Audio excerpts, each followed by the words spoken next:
ஓம் சிவாய நம. வணக்கம். பரிகாரம் போதுமா இல்லை இன்னும் வேணுமா? இருக்கு. உங்களுக்கு தெரிய வேண்டியது இன்னும் இருக்கு. இன்னும் வீடு பால் காய்க்க என்ன ஹோமம் பண்றது? கல்யாணத்துக்கு என்ன ஹோமம் பண்றது? பெரிய தொழில் லாபத்துக்கு என்ன ஹோமம் பண்றது? நமக்கும் வயசாகிறது. நமக்கு இருக்கும் சொத்து பணம் எல்லாம் நமக்கு வரும் தலைமுறைக்கு சேரணும் அல்லவா? அதுக்கு என்ன ஹோமம் பண்றது தெரிஞ்சுக்கணும்ல. ஓமமே பண்ணலாமா, இல்ல மகாபாரதம் ராமாயணம் கதையில் வருவது போல் யாகம் பண்ணிவிடலாமா? அதையும் தெரிஞ்சுக்கணும் இல்லையா?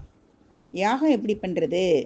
ஆமாம் நண்பர்களே, அந்த காலத்தில் ராஜாக்கள் ஆயுசு கூடுவதற்காக ஒரு யாகம், வேறு நாட்டு ராஜா அவர் நாட்டு மேல படை எடுத்து வரக்கூடாது என்பதற்கு ஒரு யாகம், சில பேர் சொல் கேட்டு பெரிய பெரிய யாகெல்லாம் பண்ணினார்களாம்.